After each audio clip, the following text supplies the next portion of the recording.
Hey YouTubers, it's the Fishing Educator here. Hope you guys are doing good. It's April, almost April, actually April 1st will be tomorrow of 2016.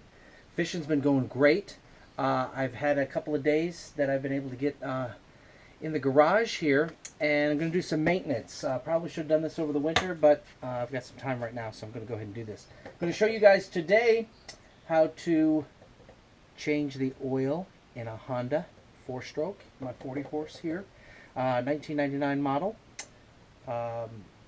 This was something that I had not done before and was a little intimidated, but after doing a little bit of research, thought that I'd give this a try. I'm going to put a video on here to show you guys how to do this. It's real easy. It's going to save you a lot of money. I've been bringing my boat in over the past 10 years since I've had it to a local dealership here, and they've been charging me, and they do a great job.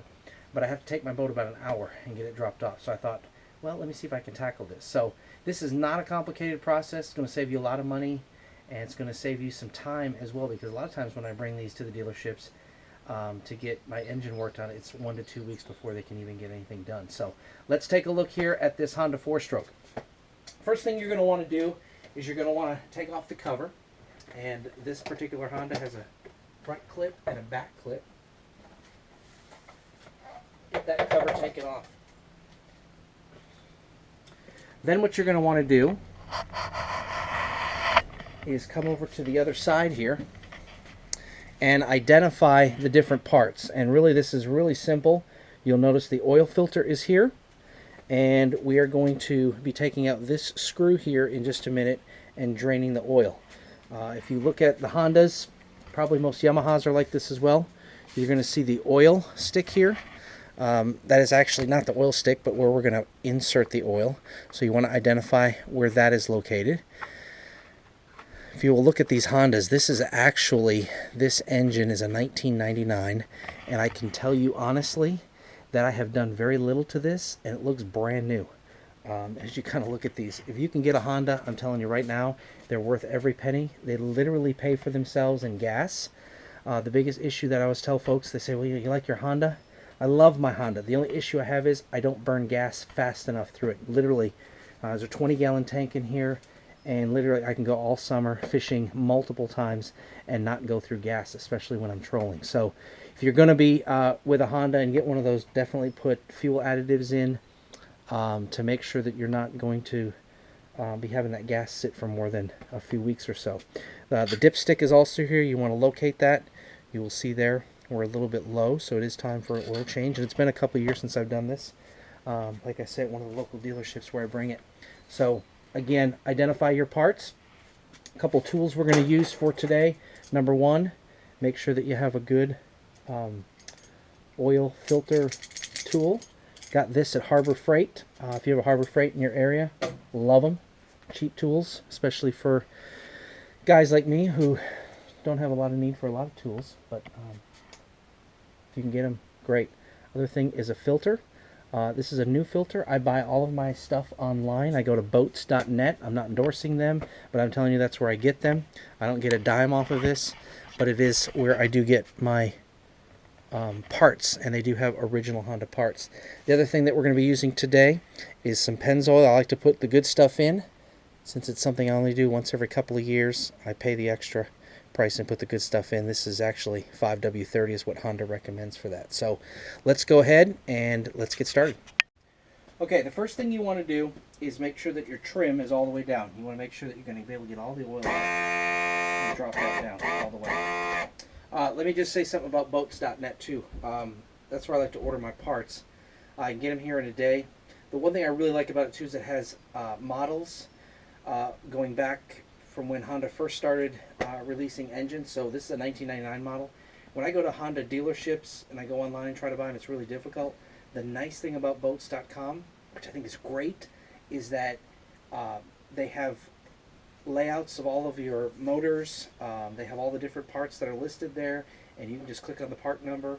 The price is right there. Price is really good. So I think you're getting a good deal. So again, another plug there for boats.net. All right, first thing you want to do is you want to make sure that you take off your oil cap. You want to create suction and flow. So you want to make sure that you take that out. So we're going to do that. The second thing you're going to do is you're going to take out this right here. This is just a little cover flathead screwdriver. Comes out real easy. Get that out.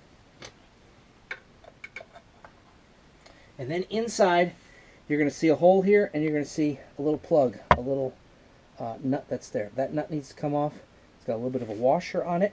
And remember, these are Hondas, so everything is in millimeters. This is actually a 12 millimeter socket.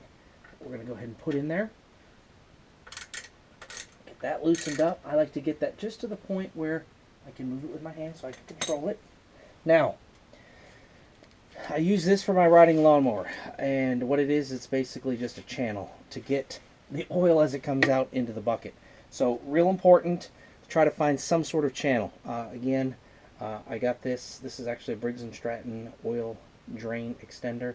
You might be able to get this at a hardware store or AutoZone or something like that, but you're definitely going to want to have one of those, or you're going to have one big mess. There's about 2.5 quarts of oil in this engine. And so I'm going to hook it up. The goal here is not to make too big of a mess. And to get your bucket here. And then I'm just going to use my hand.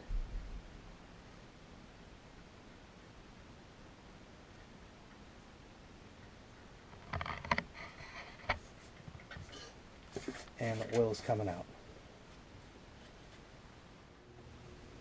Alright, after the oil's all out, you might have a little bit of dribbling going on there, but you know, once it's all out, go ahead and put your screw back in and get that sealed up. That tightened up, again with that 12 millimeter. Make sure it's nice and snug. You don't want anything to happen there. I will go back and just clean out any oil that dribbled. I will admit, I've done this a couple of times, and sometimes it's clean a process, and sometimes it gets a little messy. So, but nevertheless, it does work. And then, of course, put the cap back on. Real simple process there.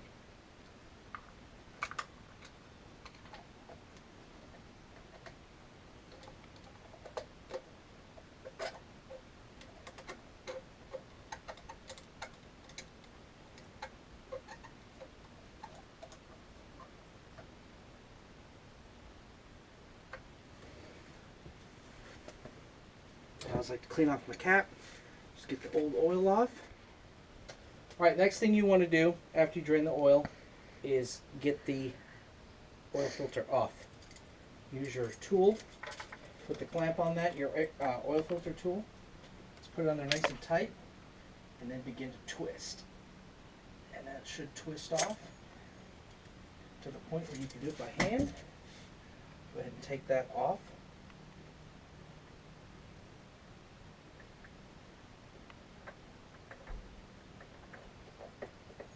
Again, you're going to have a little bit of oil in there. You don't want to clean that out. I just like to get it all cleaned up. Get the oil all cleaned out on the inside there. Looks good.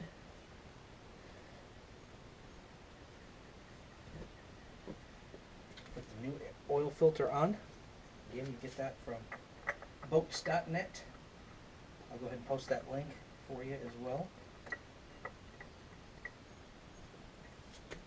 And again, you want to hand tighten that,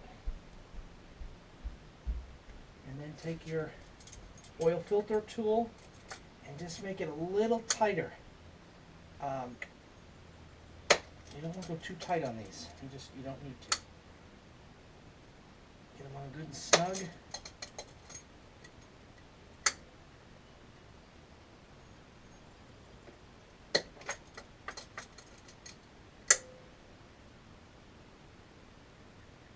Good. And then you're ready for your oil. Let's go do the oil. Alright, and the last thing, of course, get yourself a funnel, one that fits in there.